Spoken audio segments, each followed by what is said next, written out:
Hey, good evening, everyone. John Henry Soda here. Welcome to Music Makers with JHS BreakTime. Tonight we're doing part 12, I think, of music from the 60s, I believe.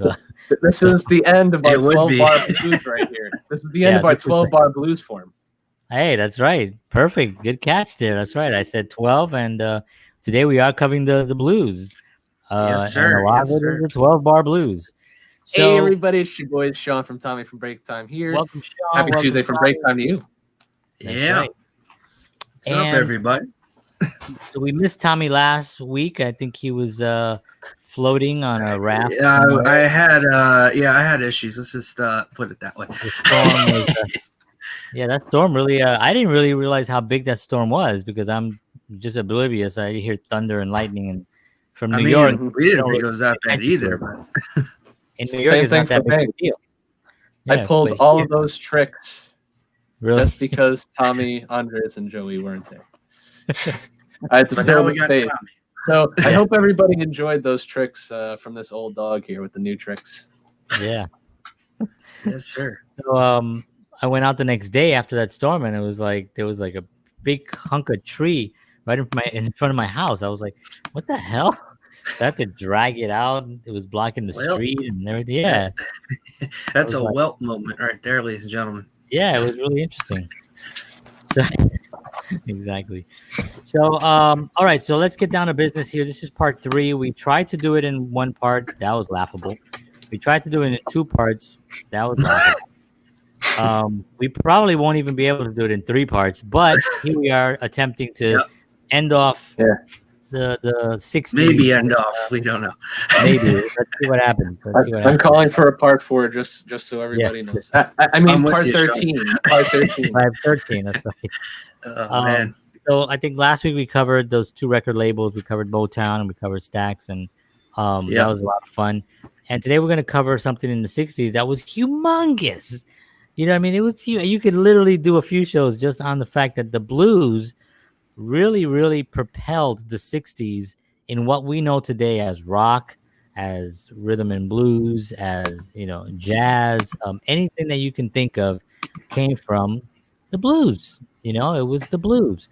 And it was such an incredible decade for those blues artists where they really were out there during the 40s and the 50s, but they weren't getting that recognition until guys like Elvis and the Beatles and the Stones and Led Zeppelin and all these groups that really revered these artists as like the greatest of all time, kind of took their music and modernized it, I guess, so to speak, for the time, put their own rock and roll add to it, and they came up with these great albums and stuff. And it was due to these guys. And then as soon as they came out, people started realizing, oh, this is a great song by them. Oh, that's not by them. That was by BB King. Oh, that was by Buddy Guy. Or that was by Albert King. And it was like, oh, really? Oh, now they want to go back and hear the original. They want to hear the guys that actually made it happen. And it completely changed their whole careers. Like, and some of them talk about it, in interviews. As soon as the Stones came out, especially the Stones, because the Stones really the Beatles kind of created, even though they loved the blues and they were really involved in it, they kind of created something else that wasn't around. They kind of developed something. But the Stones basically just took the blues and said, we're the Rolling Stones and we sing blues music. And that's what they did. And they've been doing that now for like almost 140 years. And they've been still going strong. So they were really a big part of them coming, of those artists getting recognized for the amazing music and talent that they have, and also for the impact that they have for the Black community and for the struggle. Because I mean, the blues is the blues, right? I mean, it's in the title of the music, why they sing it, right? Because it's like, man, we all get the blues. You know what I mean? And when you're out there in 100-degree weather and you're working those fields, these men and women were singing because it was probably the only thing to keep them from freaking going insane. It's the only thing that was God given that they can do while they were doing this work that was really being enforced on them, and that they were able to, yeah, keep that rhythm going. Wade on the water. Right. So it became music that probably more than any other music ever created, it has so much meaning, when you're playing it. It's not, I'm not singing about how much I love a girl. I'm singing about a girl who dumped me. I'm singing She about done me wrong. She she done me done wrong. wrong, and so anyway, so I wanted to just kind of open the show with that because I wanted to make sure people understand that we're not just talking about the blues because, oh, we like the blues, it's great music, and it's 12 parts, 12 part, 12 bar blues. No, it's not that. It's because it came from, it was born out of pain, out of actual blues, and that's where we take the music and we respect it, and we respect the artists, and when we're playing it, me speaking for myself, when I'm playing it, I'm very aware that these licks that I've stolen from every genius ever, is not going, I'm not playing them in vain. I'm really focused about why I'm playing them, and especially when I hit a lick that I know, I know came particularly from this one artist, like Albert King has, like, he's like, Albert King inspired Stevie Ray Vaughan, right? I mean, that was his guy, right? And those two guys, Legendary jam session between them yeah. two. Oh, I've Legendary. seen it like a million times. That thing when they're sitting on stools and they're just kind of like, Mhm. it's incredible. And then they're talking too, which is also part of the joy of it, is hearing them interact. But that style, that's where when I heard Stevie Ray Vaughan, I was blown away, and I was like, what the hell? And then he talked about Albert. Now this was back in radio days, right? I only had a radio that I could listen to.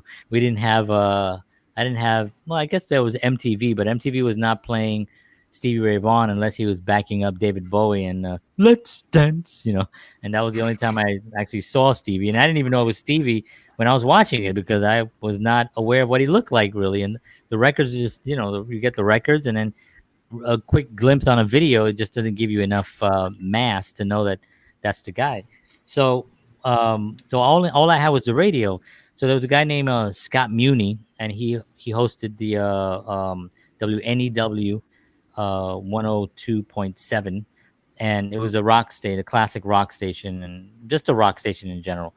But they would play new stuff, but they would play a lot of old stuff. And he in particular played a lot of the older stuff. So he would play Stevie Ray Vaughan, and then he would back it up with like an Albert King cut, and then that connection when they were talking on the radio, he was like, yeah, well, Stevie Ray Vaughan very inspired by Albert King, and Albert King's records are legendary, and I was like, oh, Albert King. I was like, oh, wait a minute, okay. So then that made me want to go, and this is why one of the reasons why I think it's so important that I do this show and then I do it with Break Time, because you guys are at the beginning of your careers, and you guys are the ones that are going to bring this forward and be able to educate that next generation. And for me sitting here with like two or three other guys my age and just be like, what the hell are we talking about? I mean, it's like, let's we already know we're preaching to the choir, Yep. but here it's something that we really will bring value to others that listen to this in the future, and you guys that can actually take from these shows and say, remember when we talked about that? That already, and you have that reference that you can go back to and realize how important music is. What I mean? It's so, and I've been playing a lot lately and stuff, and at nights and stuff, and it kind of revitalized I've been my. there. Yeah, I know. Sean is one of my supporters. It's really kind of ignited an appreciation to why I fell in love with it in the first place. So now I'm playing. I'm playing sometimes for 2 hours in a row. Like I don't even put the guitar down, and I take the guitar. It's not till the next day that I'm like, ow, and I start feeling it. But I used to do that all the time, and somewhere along the line and I think it was when Dave passed. I think that was probably my biggest kind of turned off the flame a little bit. But it's being lit now, and it's actually a roaring flame right now, and I'm really inspired, all just by playing. And the blues is a big part of that. For me, growing up and playing music, I started playing the blues before anything else. No, that's not true. That's a lot. I started playing Spanish music because my uncles all played Spanish music, so I had to play that Spanish style stuff. first, and then the blues, and then I found Santana, which then that gave me an ability to combine both, the Latin and some blues styles into a thing. So, okay, so that's my spiel for the day or for the evening, about the '60s and the blues and stuff and the importance of it. And I'm going to turn it over to Sean, and Sean's going to dictate who goes next because Sean's I Sean. wonder who will go after me. All right. I don't know. Like know. you said, John, the blues is a tradition, and it's all about community and passing it down. And the thing that connects each generation is that feeling inside of being blue. And the way that it started, it's an African American tradition, like you said, spirituals, and they were based in the pentatonic scale, 5-note scale, a scale that is very important in our music today. It basically dominates the airwaves today now. That's it. So they were the originators, the slaves that were on the plantations, or they were working out in the cotton fields, singing these songs like, the beginnings of gospel too, Yeah. every day. Making it up as they went along. Yeah. Every Sunday that I play at church, I play gospel music, and that was really the foundational music of what was to become the blues. And I play a lot of blues infused gospel when I play at church. Shout out to my Trinity Lutheran family in Jersey City, because we love you. So that's how it originated. It's all about adaptation. The first adapters, like you said, who got the exposure through the popular blues artists of the 60s were B.B. King, Buddy Guy, Muddy Waters, Lightnin' Hopkins, Howlin' Wolf, Big Mama Thornton, John Lee Hooker, Albert King, Blind Lemon Jefferson, Robert Johnson. And Robert Johnson is an interesting case. He's probably one of the earliest blues performers. And it was an interesting story with Robert Johnson too. I mean, that's a whole other. Yeah, he went down to the crossroads, and something happened down there. Something happened. He might have sold his soul to the devil. That's what I don't know. He came back and he played like he never played before. I think it was like in a year. I think. And these people, they developed their own styles, because in this community, what powers gospel music and what powers spirituals, where there were a bunch of people singing the same tune, but they had their own interpretation of it. So all these different blues players adapting this form to the guitar, singing their hearts out, and then playing these biting guitar licks and melodic, blues riffs. They all had their own interpretation of that scale. Like I have said this before, but let's say John plays a blues scale. He plays, over 12-bar blues. And then we hear Tommy play over that 12-bar blues. They have their own styles. John, obviously, you have more experience and more years playing the blues, so you probably have. I'm old. You'll probably have some more tricks up your sleeve, or you might have more finesse with the scale. You mean I've stolen more? I've had more time to steal. Yeah, you've had more time to steal compared to Tommy. Well, that's all it is. Right?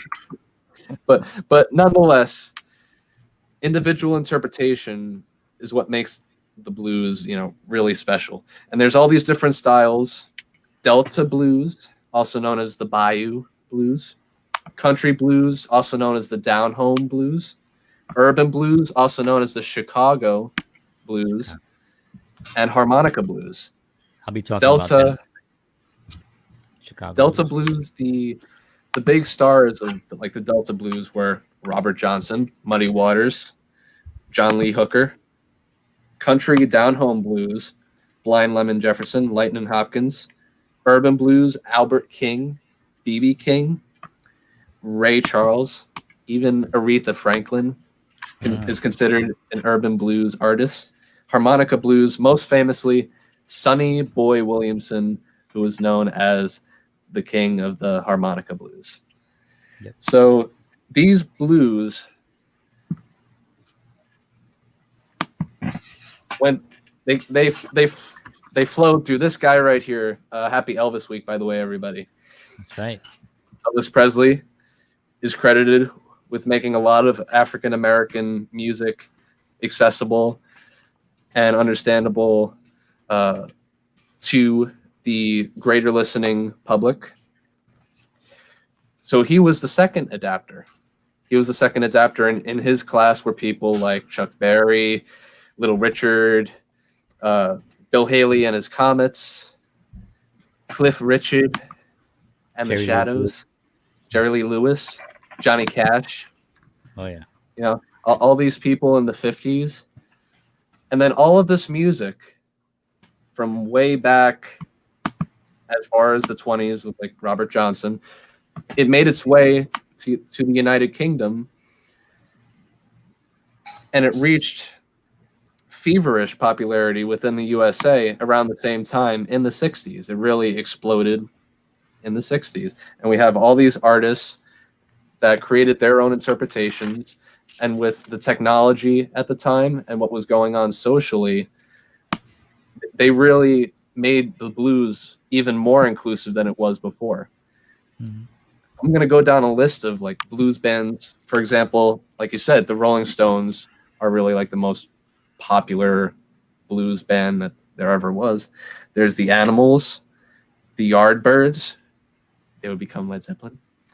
The Blues Breakers, the Doors, the Zombies, Big Brother and the Holding Company featuring Janis Joplin, Paul Butterfield and his blues band, Fleetwood Mac, the Jimi Hendrix Experience, Carlos Santana, Cream, Led Zeppelin. Like, come on now. And guitarists like Keith Richards, Brian Jones, Jeff Beck, Jimmy Page, John Mayall, Peter Green from Fleetwood Mac, Jimi Hendrix, Robbie Krieger, Johnny Winter, Eric Clapton, and a John Henry Soto favorite, probably the favorite over Eric Clapton, Carlos Santana. Right. Santana. Famous singers, Mick Jagger, Eric Burden, Robert Plant, Paul Butterfield, Elvis Presley, Jim Morrison, Aretha Franklin, Etta James, Nina Simone, Janis Joplin, James Brown. This pool of artists, they all made their dough on the blues, and they Also, took it to new heights. Mention Joe Cocker. And Joe Cocker. Yep. Let's not forget Joe Cocker. I always loved Joe Cocker. Got a bad little help from my friends. Yeah. Oh man, I love the energy in his performances. Incredible. So these people, all these people have something in common. They added bite, expression, studio prowess, psychedelia, and their own traditional music tastes to the blues. They built off of the blues. They were the third adapters. British invasion bands like the Rolling Stones, the Animals, the Yardbirds, the Zombies, and the Beatles, because they appreciated the blues just as much as everybody else. Psychedelia, Cream, Jimi Hendrix Experience, the Doors, Latin blues with Santana, hard blues with Fleetwood Mac, Led Zeppelin, Albert King, Big Brother and the Holding Company. The blues became more inclusive. Everybody gave their own take. And the perfect example of that is like doing kind of a highlight reel of the songs that were made popular that were like in blues form during the 60s. So I kind of did a highlight reel starting from 1964 with the Animals, House of the Rising Sun, the Zombies, She's Not There in 1965, the Stones, Satisfaction in 1965, the Yardbirds, Heart Full of Soul in 1965, the Blues Breakers, All Your Love in 66, Cream's adaptation of Albert King's Born Under a Bad Sign, which was released under the Stax recording label, which we talked about last week, in 1967, Jimi Hendrix's Red House, 1967, The Doors' Love Me Two Times, and Break On Through to the Other Side, which was based off of the Ray Charles riff to What I'd Say, 1967, The Stones' Honky Tonk Women, The Beatles, Revolution, and Your Blues off of the White Album in 1968. Let's not forget about that. Fleetwood Mac's Oh Well.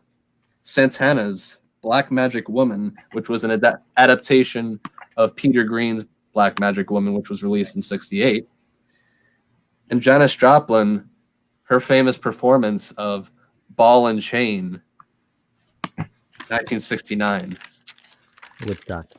Woodstock. As I said, and you laid out so perfectly in the beginning, John, this is a communal tradition, and it brought all races, creeds, religions, worldviews together, and it most popularly showed, it was most evident in the 1960s with all the different forms of bands and artists that I mentioned. You know, there were some power trios in there, solo artists. They all played the same music, and they all felt the same heartbeat. Many musicians jam to these songs today. Tommy and I hold jam sessions and play some of these songs. Yeah, we do. And the pentatonic scale that dominates today, it really blew up in the 1960s. There's a tradition of melodic culture that started way back when the slaves were singing their spirituals and having it develop into gospel and the blues. And now it dominates today, just like the 3-minute song. Mm-hmm. So that's my piece right there. Absolutely. Thank you very much. Yeah, thank you, Sean. Always be sure to tip your waitresses. Yeah, always awesome. Just to jump a little bit on that, a couple of one of the albums that for me was the album of that decade as far as the blues was B.B. King live at the Regal, because that album till this day, like, you know, these major, I mean, Eric Clapton said that was what he would listen to before he goes on stage. You know, it was like that'd be what he gets, you know, gets him going, you know. And I've heard it recently in the last couple of weeks. Actually, I have it on my Spotify, and I played it. And I think one of the interesting things about that record is that it starts off, his first song on that is very subtle.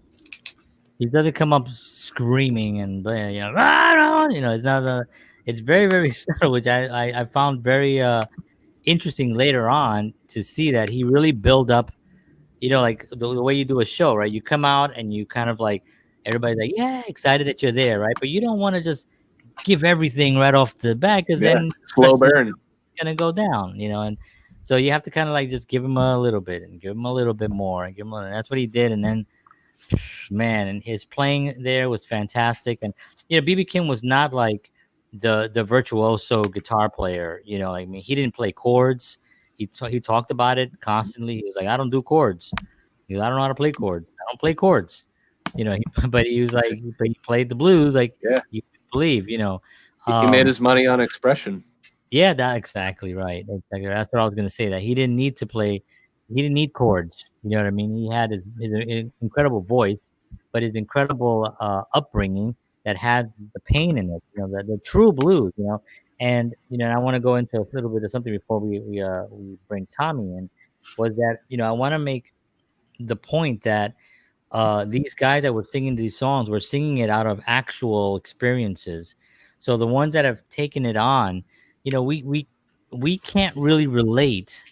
You know, like, I mean, I have some stuff that had happened in my life that's dark, you know what I mean, which I've spoken about in other places, and some rough things. So I have blues as far as that is concerned, you know, but I've never been oppressed. You know, I've never experienced racism. You know, I mean, I'm a Puerto Rican, which, you know, people would think, well, you know, you're a minority, but I've never experienced racism. So I don't know those.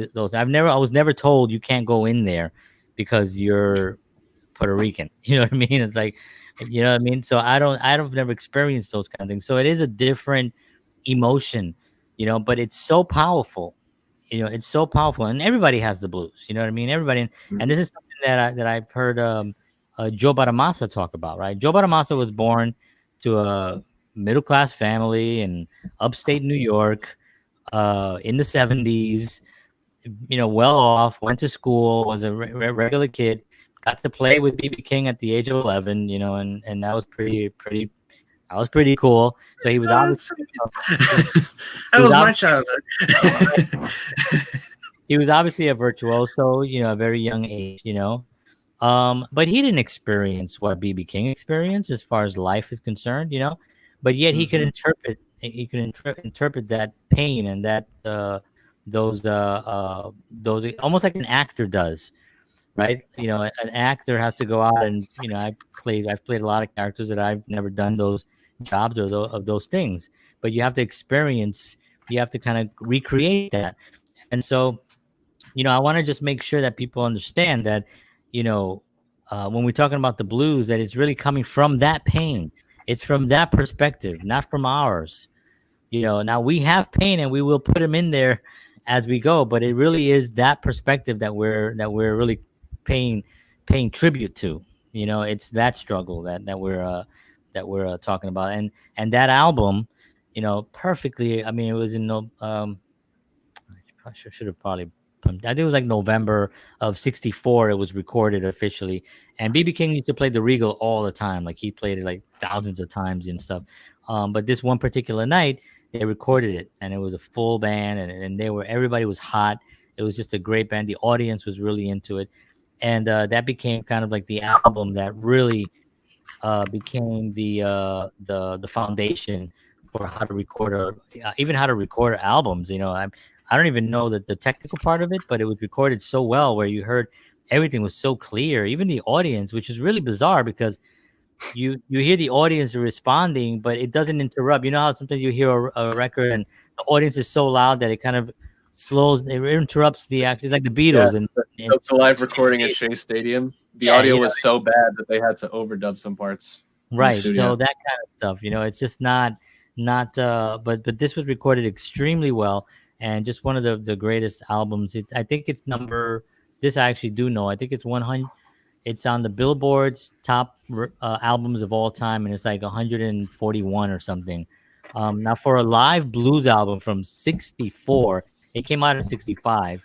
For it to make that list, you know what I mean? That's a huge thing, you know, because on those lists, you think, oh, you know, Led Zeppelin and Michael Jackson and those guys have those albums out there, but you know, that's a pretty big thing, and there are others on there as well that have some great albums. So, I just wanted to mention that. And we're going to bring on Tommy the musician, the music man. I'm sorry. I called him. It's all right. Oh, you're both. It's both. Same thing. Take it away. All right. So, as I always do, I always bring some tasty songs for y'all. Yeah. And we got some tasty ones today. We got some. I really wish we could play them. One of the reasons why we can't play them because they get them down. But you could break them down like I did with that certain Motown song that the Temptations recorded. Last week. No, I don't think so. I think if you play it, it's okay. We can't play the actual live performance. Yeah, if I play it, maybe live performance is fine. Maybe I'll play like one or two of these. We'll see how it goes. But first of all, we mentioned him before. Didn't really go into more detail about him. Jimi Hendrix. Who? What? Anyway, he has so many songs that we all know and have come to love. Of course, All on the Watchtower. You know, Bob Dylan. Best originally written by Bob Dylan, but Jimmy's was by far, I gotta say, it's my opinion, but it's the best version I've ever heard. The only version I actually didn't really listen to the original, but I kind of was like, is it worth it? You know, it's not gonna be better, but you know, who did a version of it? Just to segue for a second. I heard Dave Matthews once, and I like Dave Matthews. I think he's talented. And he did that a version of that with his whole band, and it was really good. It was really good. Now, I mean, obviously you can't compare it to the Hendrix, but it was just surprisingly good. Usually, people redo that song, they kind of want to redo Jimi Hendrix doing it, so they kind of do what he did. But you know, Dave being Dave, he kind of did his own thing, and that was pretty cool.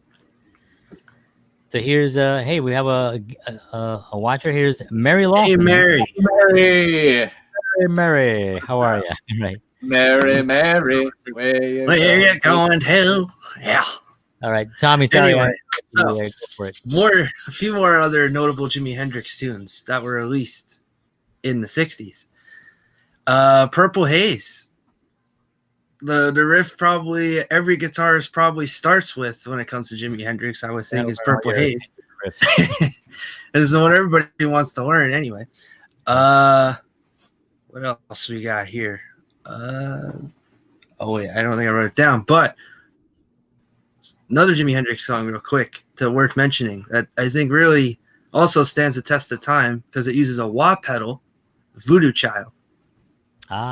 It's the first song. Well, I don't want to say it's the first song because there might have been other wah songs around that time. I don't really know. But probably one of the earliest uses of the wah was, you know, Voodoo Child by Jimi Hendrix, you know, and I never heard it before until I heard that song and I'm like, ooh, it's kind of neat. You know, it's different. It's neat, you know. Yeah, the wah pedal was an accident, actually. It was not supposed to be that. It was supposed to be something else, and they were like, it makes it do this weird noise. I don't know. Let me hear it. Just go, wow. Cool. Let's use it on records. Kirk Hammett. Anyway. But anyway, switching gears now. We're going to Cream territory now. Another Disraeli gears. What? The Cream album, Disraeli Gears. Oh yeah. So, White Room. Legendary song. With a wah pedal. Also with a wah pedal. That's right. Almost forgot about that one. Also with a wah pedal. Released in 1968.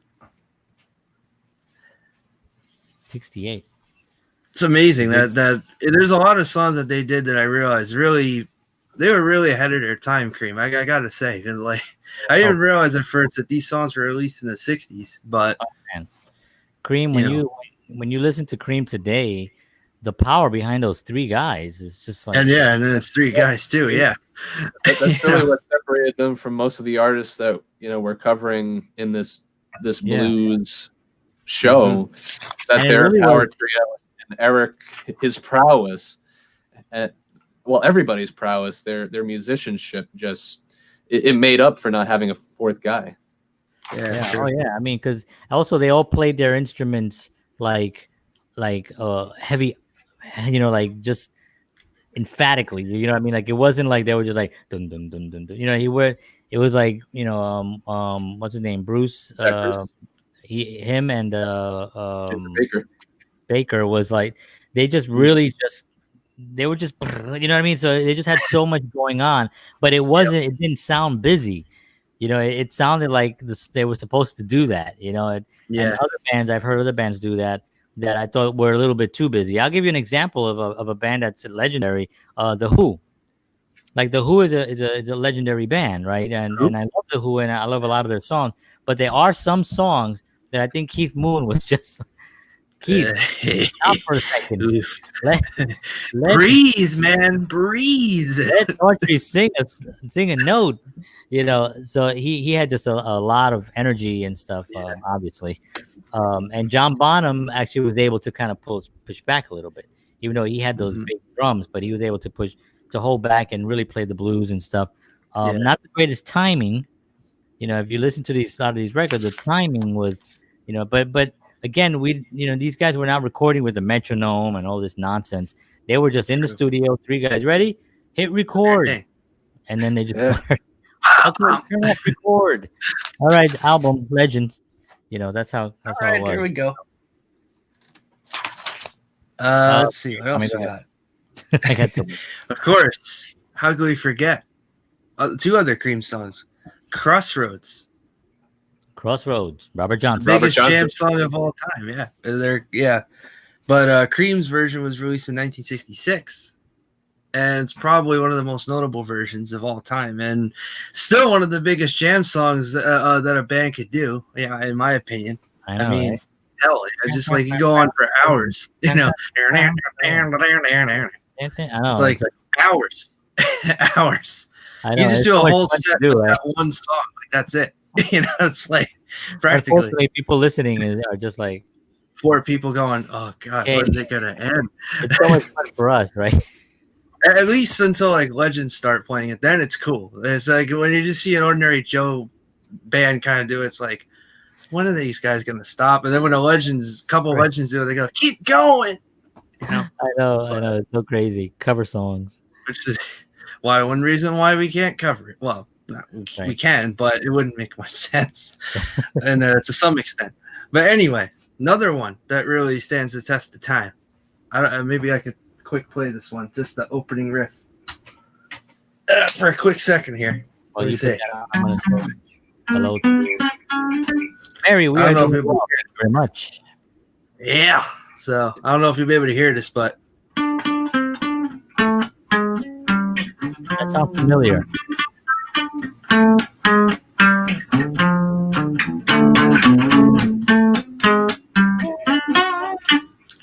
Yep. Sunshine of Your Love. That's right. Oof. I remember hearing that song for the first time, and I went, "Whoa, hold on a second. This song's got a riff to it." And that's another one that people start learning too. I wanted to break away 1 second just to talk about Eric Clapton's like riff choices and his guitar playing early in the 60s and some in the 70s, early 70s. Man, what a monster. Yes. So true. He just the riffs he made were not normal to do at the time. Mm-hmm. Now we're all just trying to do any variation of what he did. And the Beatles had the same kind of thing with what they were doing with the guitars as well. But as far as like a power, with Cream, and you talk about those riffs that he was doing, like that one that you just played, Sunshine of Your Love, is like, I mean, how creative is that? Dun, dun, dun, dun, dun, again, it's a simple riff, yet it caught on. Like, but the thing about it being simple is that it also keeps moving.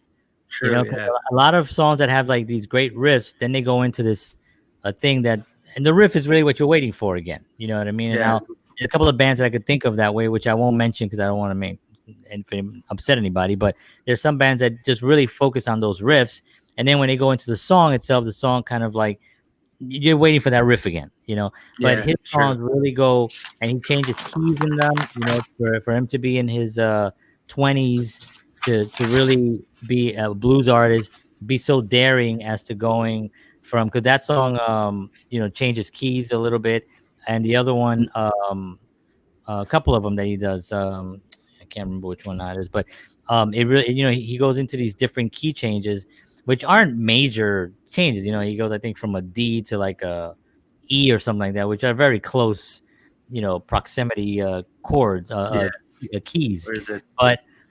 But still, the way he was able to do that, at that time of his life, I thought that was just phenomenal, and such a huge part of the 60s,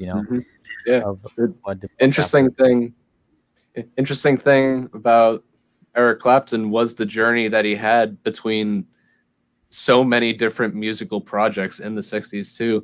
Like the Beatles were really, prolific, but Eric Clapton's services, were one of the most like sought out things in the 60s. He made his killing then, and then in the 70s he really exploded on his own. He had done everything at that point. He had done backing vocals, he had done his guitar licks, and he was already a legend in his own right just for his guitar playing. But then he showed his songwriting prowess in the 70s. In the 70s, amazing. And the fateful moment with the blues was when he was touring with Delaney and Bonnie, the songwriting team of Delaney and Bonnie, who really influenced his choice in continuing to pursue the blues and see how much he could further and how much there was left in it. Yeah, that was awesome stuff. Sorry, Tommy, we keep cutting Tommy. It's all right. It's all good. Now, one song that also stands out. It basically is a bluesy kind of song. It's a one-hit wonder. It's released right at the end of the 1960s, 1969. Spirit in the Sky.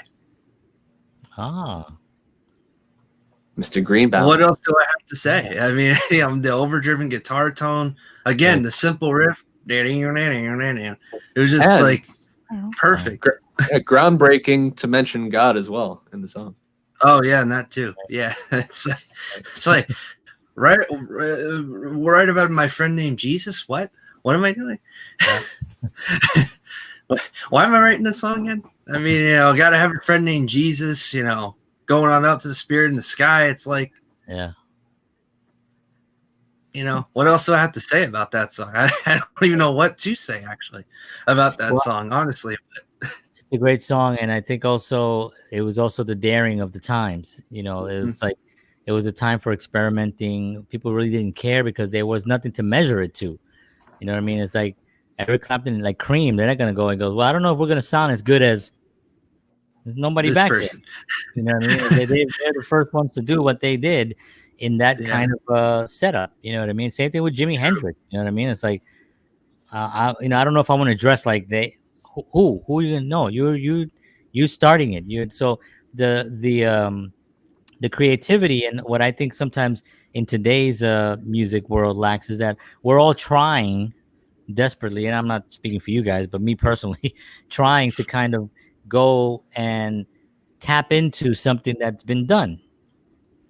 Because it's because that's what we know. We grew up listening to it, and it's what we love, and we want to kind of tap into it and take a little piece of whatever that is and put it into our own style and our own music, and to try to forward that forward. Whereas if you look at the 60s, and the 50s and the 50s as well, it was just there was nothing to compare it to, because even if you go into Elvis Presley 1954, who was he comparing anything to? The 40s was the biggest star was Sinatra, and there was no Elvis and Sinatra were not at all the same type of artist, so there was that. And also I think that, and we talked a little bit about this before about the drugs, that were involved. Oh, yeah. They were much milder. Let's just talk about just how mild they are to compare to today's whatever people are ingesting today.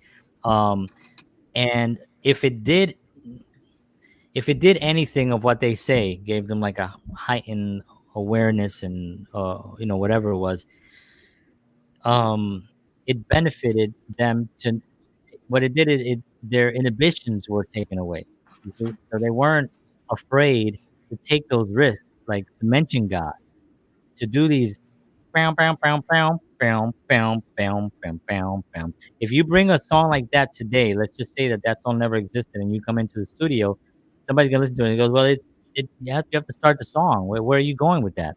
You know what I mean? It's like, well, we're just starting, but it doesn't feel like it's going, because there's no real like, dun, dun, dun, dun. Everybody's kind of going together. You know what I mean? It's the lyrics go, it's getting it down, down, down. It goes together with the actual riff. So that's not really done today. Now it's just like the song is playing and you sing your own melody line over it.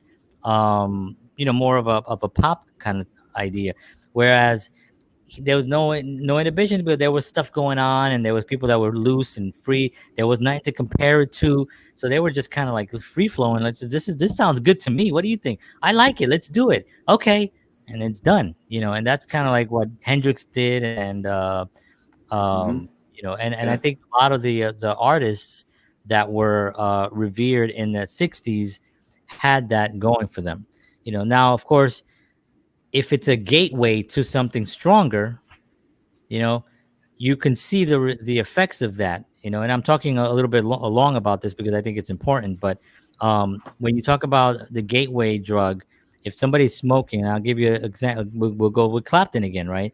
He experimented, and then 70s really experimented with some heavy stuff, and he talks about it openly. And he's doing heroin and just the heaviest things, and his music career suffered. And you can see it. You could see it. It wasn't like he was so prolific, and not that he was not doing good work. He was when he was able to, but he wasn't doing as much work, and he also wasn't touring as well. And there were shows where he talked about it. There was one show where he was so out of it, he laid down on the stage and sang the song. He laid on the stage and he laid the mic next to him. So he took the mic and he laid it like this, and he sang the song. He sang one of the songs because he could not stand up, and the audience was just as high, so they kind of probably appreciated it. But if you think of someone trying to get away with that today, it's not going to happen, you know. So it suffered, and it took a toll on him. And I think that so I don't want to make a case for drugs. You know what I mean? I don't want to do that. I'm saying that whatever it was at that moment that they were doing, it was mild enough where they were able to be a little bit more freer and not feel the suppression or the judgment of anyone in their environment, to try to make them feel like, maybe, what are you doing? You know what I mean? Because if somebody said, "What are you doing?" Like, get the hell out of my face, I'm working here. You know what I mean? It wouldn't be a thing, because they would just continue going. So anyway, I just wanted to make sure that was a point of it, because when people talk about the 60s, they always talk about drugs. It's the music, the drugs, the music and the drugs. And when you start when you start mentioning those two together, it really takes away from this gorgeous music that was created, and that to me was more spiritual than drugs. If the drugs were there, it did something, whatever it was, but it did not make that music better. I think maybe it helped the person feel more confident to be able to process that music and be able to put it out there. So anyway, wanted to point that out. Sorry, Tommy. Sorry. It's all good. It's all good stuff here. Is that your last one? Actually, I forgot to mention another Jimi Hendrix moment that there's two more Jimi Hendrix moments that I wanted to quick mention. One, of course, him playing the Star Spangled Banner at Woodstock. Oh yeah. Classic. Most legendary moment probably at Woodstock, to be honest, and every guitarist after him probably wanted to do that. Almost hated like the audience. Yeah, but hey, now it's like, man, that's pretty sick, bro. Like, some people loved it, and some people he got a bit of flack for it. But again, when you look at it, when people look back at it now, they'll probably be like, "Wow, that was cool, man." It's like sick. And well, hindsight is 2020. That's right. And Hendrix actually talked about that on the Dick Cavett show when he was being interviewed, and he said, you got a lot of flack for that, and he was like, I'm an American, so I played it my way, the way I wanted to play it, because I'm an American, and I thought, okay, that's all right. That got squashed. Your deal, man. Yeah, that got squashed quick, and another quick story that I wanted to tell you about Jimi Hendrix, which I found rather funny. He actually opened up for the Monkees. Yes, I actually knew that. Let that sink in for a second. Jimi Hendrix opening for the Monkees. Yeah. So let that sit in. Yeah. In hindsight, after the fact, probably looking back on it, probably not the best idea, because even though the Monkees were thrilled to have him do it, they said, they were like really ecstatic to have him do it because they were huge fans of his, and then all that, and he just got booed off the stage. Practically, but in the sense where people were going, "We want the monkey," and I'm like, "Oh man," I felt bad for Jimmy. There's man. a lot of people that have done that. Stevie Ray Vaughan was booed off the stage at the his first. I can't remember whether it was a jazz festival or which one it was. Do you remember, Sean? I don't remember which one it was. It was somewhere he opened up for somebody, and Stevie Ray Vaughan got booed off the stage. The following year, almost to the day, he took that stage and commanded the whole stage. It was one of the greatest performances, to that day. But he shows that the Montreux. There you go. The Montreux. And so I love the version of those songs when he came back with Double Trouble. Killed it. Another trio that absolutely killed it. Probably following in the line of what Cream did. Yeah. If you haven't seen Stevie Ray Vaughan and El Mocambo, I don't know if you ever saw that one. It's live at a small club in Texas, and it's called El Mocambo. It was a popular club, small club. I don't even think. Listen, if there were 100 people in that room, that was a lot. But it was one of the. He was high. This was like 80. I want to say like 83, 84, around that era, and he was not well. He used to put cocaine around a Coca-Cola can and have it on his Marshall lamps because he used to use Marshalls back in the day, and he would go get a drink and go and then drink. Take a little sniff. Yeah. So I mean, if you could imagine how that, but that's what he did, and he was and he got cleaned up, and of course, anyway. The rest is history. My performance at all either. Him getting cleaned up. I was gonna say that his performance the performance during El Mocambo was phenomenal. He was pale, he was sweating. Another thing I noticed also, his eyes were closed for 99% of the show. Like he literally, I don't think I ever saw the whites of his eyes through that show. But he played incredible guitar. He played behind his back, behind his neck. He did the whole thing. And the audience is just like, what the hell? Yeah, I remember when I first saw that, I was a kid. I was like, my mind was blown. I couldn't believe it. It was like when VHS came out. We popped it in there. Me and George, my cousin George, we sat there and we were like, we looked at each other, like, speechless. What are you doing? I don't understand this. But then he played again. His final performance at the Austin City Limits. He was off drugs. He was clean. He had color to his face. He was looking. His eyes were open. He was making jokes. He was really fantastic. He was in present time, and it was really a fantastic thing to see. So again, I just want to clarify the drugs part again. Like it didn't make him. It made him. It didn't.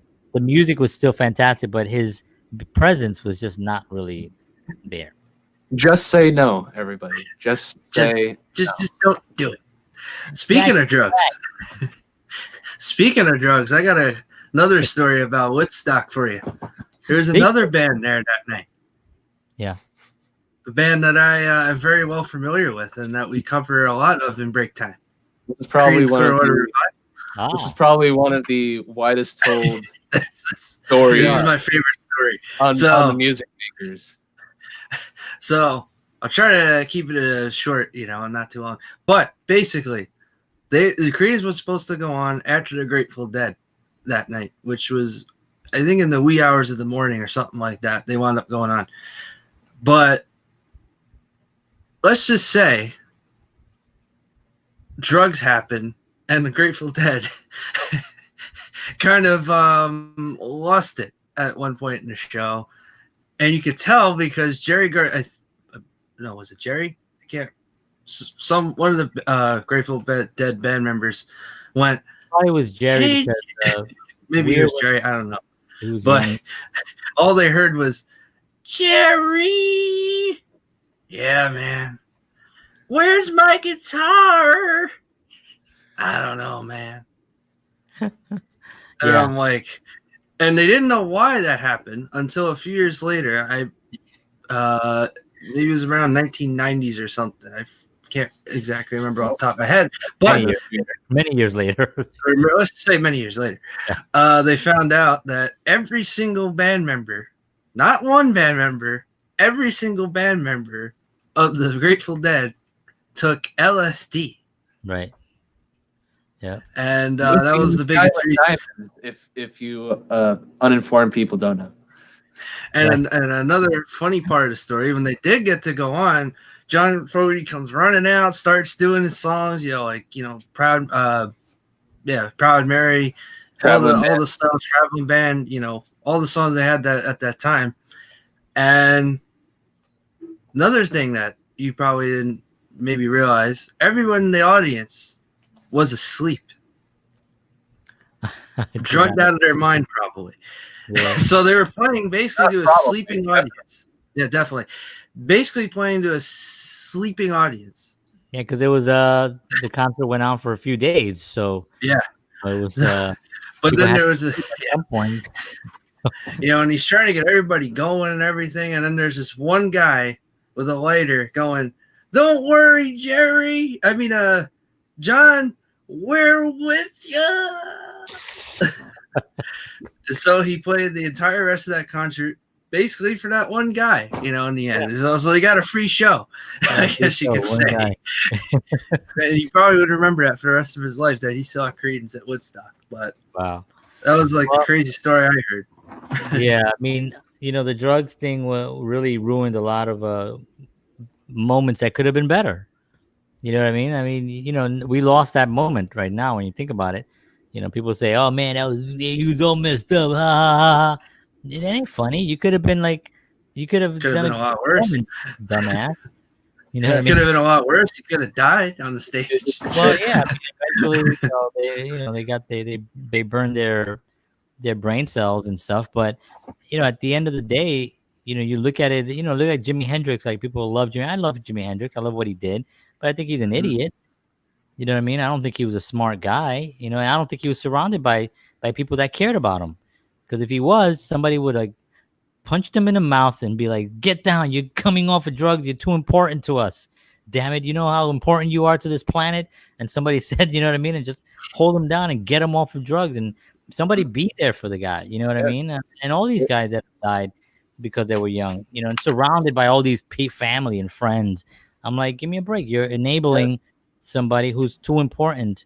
And now, how much music did we miss from Jimi Hendrix? I mean, when he died, he had hired an orchestra. He was working with an orchestra. That was his next thing. He wanted to do this huge musical pieces with orchestra and his guitar.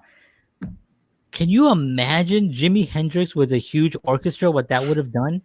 I mean, the music Oh that we man. lost because of this. You know what I mean? So, and I mean, the poor guy, I'm sure didn't want to go out that way, but I blame those people that are around him. That just didn't really see the importance, and that's why I think artists that are so important now. That's why I'm so committed to you guys, and that's why I'm always talking about stuff like this because God forbid, I don't see you guys ever doing anything stupid like that. But if somebody goes the wrong way, I want them to at least get the speech and be like, dude, you can't be doing that. You know what I mean? And I've had that conversation with people and they have not listened and they're playing music to nobody. Like just to put it into perspective, like back to what you said with the music that we lost from Jimi Hendrix. Imagine if Brian Wilson didn't have like caring family members around him, and we wouldn't have the Pet Sounds. We wouldn't have. Maybe we would have Pet Sounds because that was still early. But we wouldn't have had the seminal album of the Beach Boys catalog in the early '70s, which was "Surf's Up." There was the Smile sessions that were only released a few years ago. Yeah. And they were not prescribed drugs. Those were unlawfully, dealt drugs. And to think of it, it's a miracle that Brian Wilson is still around when tragedy did strike his family, and Dennis Wilson was the person who passed away in the Wilson family. Right. So I mean, yeah, and that's and I know that I think it's appropriate that we're doing a show about the '60s and we talk about these things because it is so when people talk about this, it's so synonymous with music from the '60s and the drugs and all that stuff, and then all the people that we've lost, not just in the '60s but in the early '70s. A lot of them went out because they ripped their brains through the '60s and '70s came up and they just there's so much the body can take, so much abuse, especially when you start hitting that heavier stuff. So I think it's appropriate that we actually do communicate about it. And as someone, me personally, who's seen drug users right up front, I'm seeing people injecting themselves and I've seen people die from drugs, dying of crack. When crack came in the mid '80s, I was a teenager, so I was right at that age where you can easily become a crackhead. And I can't tell you the families I saw get decimated by it, and the artists. There were artists that I knew, artists personally, artists that were singers and like were interested in music and dancing and all that stuff. And unfortunately, this so it's still happening. I know there's more attention on it now, but I want to just make sure that we're really, really strong about it. So we're talking about the blues, and we're heading into an hour now. This is a very bluesy subject that we get onto as well. But it's appropriate, right? Because I mean, we're talking about the blues. Oh, I did want to mention one thing about Jimi Hendrix, Red House. Yes. You know, to me, I know we mentioned Sean. You mentioned the album, but I want to mention the song itself. Yes, the track. The track itself is just fire. You know what I mean? It is just incredible blues, and it just really shows you, you know, and you can hear Stevie Ray Vaughan in there, you know, or I can hear Jimmy in Stevie Ray Vaughan's playing. But you can hear where all these guys got that from, and you know, all the way up to John Mayer today, you know, who I still think is like really phenomenal. I really like John Mayer. I know a lot of people, because he was such a young, pretty boy singing these pop songs, and people just didn't see him live. You know, and that was record company stuff. You know, record company was like, we're not going to put you out there as a blues singer or as a blues guitar player. You're going to go out there as a pop guy, and you're going to write pop songs. And he wrote some really great pop songs, you know. And once he got in there, then he was able to really explore the you know, his music. And I think he's really great. So we do have some artists now that are young. Joe Bonamassa is one of them, you know. Johnny Lang, a great blues guitar player, young guy, also a child prodigy. Yes. Kenny Wayne Shepherd, who's still young. You know, I look at these guys when they were kids, and I'm looking at them now, and they're still like super young. I'm like, Jesus, this guy's been around for 20 years. He's still a kid. You know, so there are still guys out there that are doing it. And if you go on Instagram, forget it. I mean, the amount of artists and amazing talent that's out there is just phenomenal. You know, just all the hashtags with blues guitarists out there, blues guitarists of Instagram, and you just see all these remarkable talents that too, doing really well. People doing really well, and labels haven't picked them up for some reason or another, and it's a shame.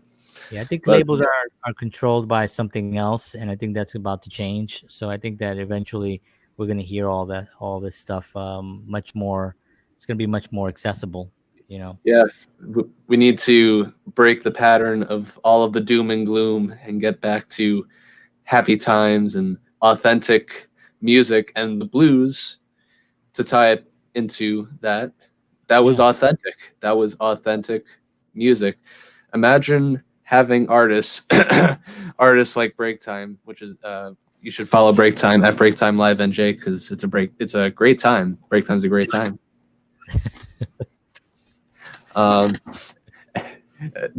Imagine having artists actually singing lyrics, writing songs, and performing these songs, and actually meaning them. Right. Instead of just the commercial machine driving itself into the ground like it's been doing for many years now. Yeah, it's going away. I think you know, I think that just as a culture, I think we're maturing, you know, where we can see a well-crafted song as opposed to a well-crafted image, you know, and that to me is important. If you're able to see, well, this looks really pretty, you know, the dancers are fantastic, the lighting, everything seems really nice, the melody is really catchy, you know, and then what's the meaning? Nothing. It is Diet Coke, you know, they got no no Coke calorie. With tray of white Coke around it, right? Diet Coke with crack. So it's not something that you know, and I think also if we were able to educate people to then see that, you know, see those differences, you know, like a well-crafted song, you know, I mean, name me a well-crafted song of today, right? Like I could give you one that I've been listening to, young guy named I play him on my Bigo show a lot. You probably have heard him. I don't know. Jacob Lee, right? Jacob Lee was on the Australian version of voice thing. What's that voice where they turn around in the chairs? The voice. The voice. Yeah. So he was on the Australian version of that, and I don't remember if he won or not. I just saw his music by accident, completely by accident on Spotify. My daughter wanted to hear a song. The song finished, and I wasn't able to turn it off. And then, it goes to the next thing that is kind of in the range of whatever. And he played this song, and I thought, wow, what a really nice, good voice. Not a. It was very very soft voice. Like it wasn't like something that it wasn't like rock and roll, right? It was like a really folky guy who sings very, very nice, clean, squeaky voice. Yeah, very nice voice. But the song, when I heard the song in its entirety, and I kept hearing it, it's very well crafted. Like I thought, oh, this is a song that the guy put some thought into it, and it's a song about love. I mean, it's not but there's a couple of particular lines in there that really are heartfelt, and you can feel the blues of it. The blues of that moment, and that to me is important. If you can actually, infuse the blues, not necessarily in just the blues music, but the blues emotion, feeling, sensibility into your writing and into your playing, I think that then you have something that's special, and that could be like you said, Sean. It is heartfelt, and it is sincere, and it is what was the word you used? Authentic. Authentic. Yeah, it's authentic, and I think that is where artists today should start really looking towards, and finding those moments that they can infuse that truth into it, that authenticity. Because at the end of the day, we're all playing the same chords, we're all playing the same licks, and like you look at all the people on Instagram, but I can't see any more shredders on Instagram. You know what I mean? Like I'm not, it becomes at what point, I'm gonna go on a rant now, but at what point does shredding, right, become creative? The line between creativity of a shredder or a party, what do you call it? A gimmick, right? Like I see these guys going, they're tapping and it's very impressive. It's very impressive, But I hear somebody like BB King throw 3 notes together, and my heart one note, and he's just vibratoing just the entire time. Yeah. I mean, I think who was it that said more than everything else? Yeah, I think it was. I don't remember what other artist said it, but about BB King, that that vibrato and that one note. Like a million guitar players fell out of that one note. You know what I mean? And they're the one that you try constantly to try to hit that type of a vibrato, and that to me is the difference between what's happening with all the artists that are playing. That I feel, again, this is my own personal opinion, right? So. As an old guy, I feel that people are not listening to music to get what the music should inspire them. Like if you listen to Van Halen, listen to the songs that Van Halen put together, not to Eddie's amazing tapping, guitar playing. Because if you only learn the tapping, you've lost the whole thing, because the tapping was just what he created, right? I mean, yeah, it was his tool of how he wanted to communicate, and he just happened to be really good at it. He happened to be one of the first ones that really made it popular. Somebody might argue that, and I don't care if they do, but he's the first one that I ever saw do it, and that was great, But that wasn't the song, you know what I mean? It's like that didn't. So that's where I feel sometimes artists miss out with really putting songs together today. They don't put the essence of what they heard in those classic records to their current songs. They just put the gimmicky part of what they actually like. So like I'll give you another example. I'm really going off now. We're at an hour and 8 minutes. I don't give a shit. Listen, vocal singers, right? Something happened with vocal singers, right? Amy Winehouse came out and she was a sensation. Great, very, very unique, distinctive voice that kind of made you think of Ella Fitzgerald, and made you think of all those artists from Etta James, all those singers from that era, right? Amazing rasp, just natural rasp at the beginning of her phrases. Billie Holiday, that type of where you hear the voice and you're like, wow, I know who that is.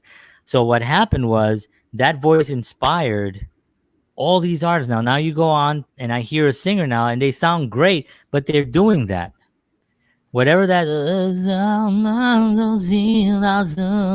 whatever that thing is, they all mastered it. So it upsets me a little bit because I'm like saying, you have a great voice, you know, what are you naturally singing that way, or is it that you just heard that one thing, and that is what your voice, you trained your own voice to emulate that one piece of genius that was this one person, right? And that to me is very aggravating. So I hope to God that in the future that we're going to see people that are actually just great singers.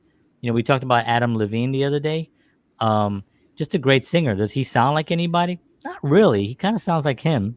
You know what I mean? He kind of, but he's got a great voice. I don't think he's imitating anybody. Does he sound like Freddie? A little bit, but not really. You know what I mean? Not really. He just has a different voice, right? So for me, it's those guys that really come out on the scene don't that listen to that music and get inspired by it, and take that music and create great music from it, and don't try to create that music within them. Don't try to copy it. And so anyway, I just wanted to say that because I think it's important moving forward, coming out of the '60s, going into the '70s. Yes, it is. Next week, I'll have my bell bottoms on. Yeah. We got a comment here from Matt. What's up, Matt? Will we see great singers with all the auto tunes and noise? This is another thing. You're right. You're right. And this auto tune thing is played out a little bit now. But man, you can correct a horrible singer. You know what I mean? Like you can, and make them sound good, and that to me is a travesty. You know what I mean? But at the end of the day, with social media being what it is, people still want to see in today's world. In the old days, when you saw a celebrity, it was like, oh my God, you know who I saw? I couldn't believe it. I saw this celebrity. In today's world, you go on Instagram, you can see what they had for breakfast, right? You can see them walking their dog. You can see celebrities. They're more accessible, and people are going to want to hear you sing. So, like, for instance, when this COVID thing happened, and Matt, I'm glad you brought this up because this is actually good. We'll be here for another hour. But the COVID thing happened, right? It really inspired people, artists, true artists, to grab their guitars and their instruments and to perform for their audience, right? Who did it? John Mayer does it all the time. He's actually constantly on, and he's got a show on Sunday. Yeah, he's got a Sunday show that he does called Current Mood on Instagram. It's a live show. It's hilarious. But anyway, he sings there constantly. Then you have Paul Simon came out and sang a song, beautiful. Dave Matthews came out, fantastic. And there were just one by one, all these great artists that have the actual talent came out and did it.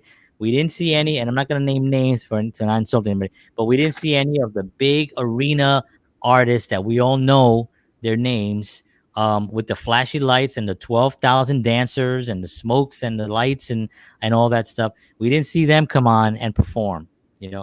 Is it because they can't, they don't want to, they're too big, they're too special? I don't know what the reasons are, but I personally would like to see some of those guys put their, and I think people are gonna be questioning that. It's like, this isn't the Milli Vanilli era anymore. You know what I mean? You gotta sing.